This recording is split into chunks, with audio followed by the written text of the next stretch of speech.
In Counter-Strike 2, a lot of buzz has been going around about the possible addition of customizable clothing for characters in the game. As you remember, just a few days ago we received a major update that added 2 new nighttime versions of maps, and along with that, new leaks appeared. Today we'll break down what all of this actually means, why a retake mode might finally appear in the game, a new case that might allow you to open exactly the skin you want instead of getting a random one, and why this update truly was one of the best in recent times. The video will be interesting, so hit the like button and let's get started. Want free cases? Then check out Clash, where you can join and win in-case battles. By using my link and promo code, you'll get a 5% bonus and free cases right away. They've got tons of game modes, including the new tiles and my personal favorite, Crush, where you can test your luck. You can deposit using whatever works best for you, even CS2 skins, and you can cash out with skins or even crypto. They also have free raindrops, so you can grab as many rewards as possible. Grab your free cases with the link below.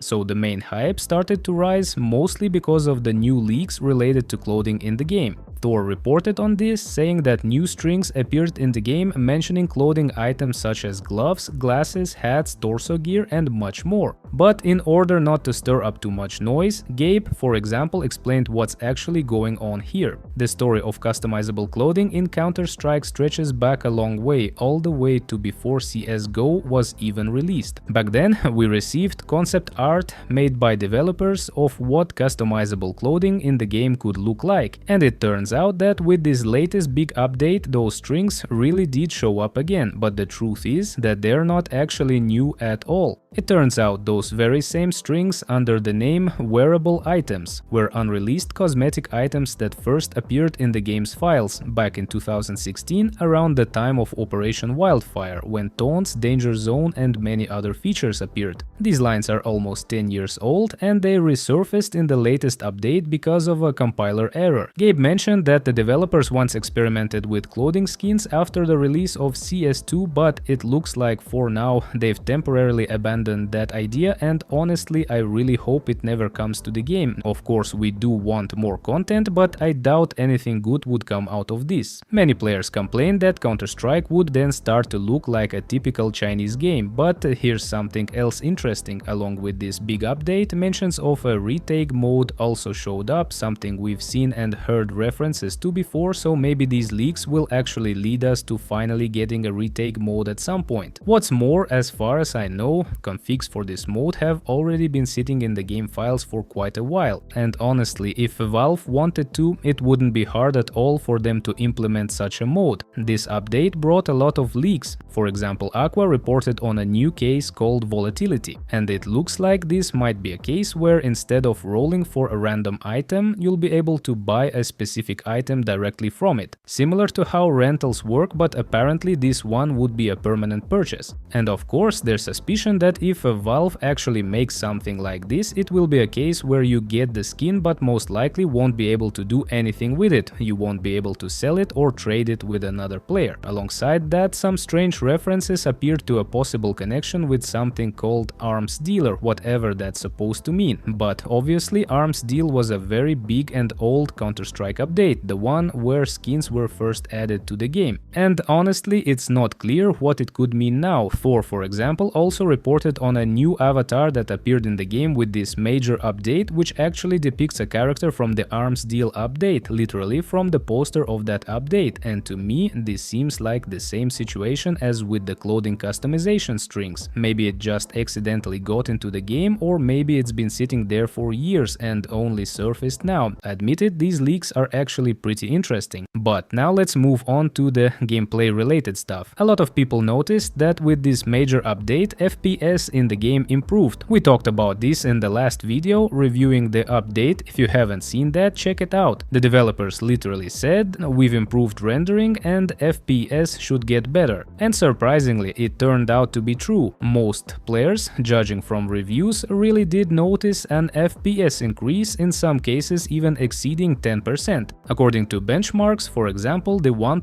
FPS for Thor went up by 7%. At the same time, his average average FPS stayed about the same. In other tests, though, some reported that the average FPS increased by 7% while the 1% FPS stayed the same. So it probably depends on your PC configuration. Also, in this big update, all weapon animations were reworked again, specifically improved, and the same goes for all knives. But personally, like many others, I didn't really notice a huge difference. Here's a one-to-one comparison for you. On the AWP, for example, it's really hard to spot any difference. But what is very easy to notice is the difference on the new daytime version of Ancient. Remember, developers updated not only the nighttime versions of maps, but also the daytime ones. Here's a before and after comparison for you. Ancient became much richer and more pleasant visually. At the same time, it looks older, more worn out. The walls now have more dampness and moss, while the previous version of Ancient felt relatively fresh. Also, with this update, developers quietly changed the radar on overpass maps. Here's the new version. In terms of serious gameplay changes, we didn't really see anything beyond what I mentioned in the previous video, like the fact that from Temple you can no longer see main. Now let's talk a bit about bugs in the game.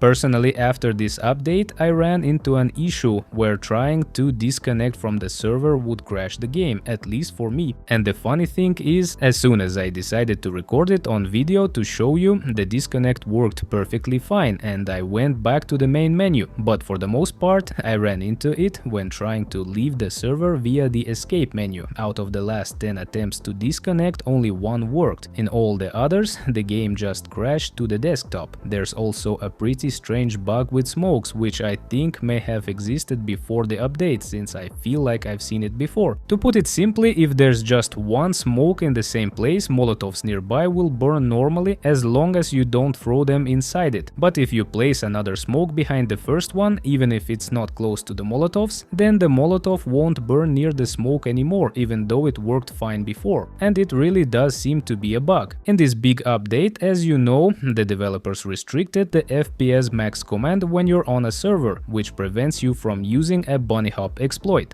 Obviously, this is just a temporary fix, but the funniest part is that bunny hop still works perfectly fine, including with the dsubtick config. You can keep hopping. If you don't know what I'm talking about, check out my previous videos. But there's also another bug that prevents you from jumping when there's a lot of input happening at once. And personally, I was constantly running into this. Literally just a few days ago before the update, I had situations where I couldn't jump and couldn't figure out why, but when I just tested it now on a private server, I couldn't reproduce the bug. The idea is that if you turn your camera quickly, you can jump. Hopefully the developers will fix this soon. That's it for now. Thanks for watching the video until the end. This was Ravil. Don't forget to leave a like and see you in the next damn video.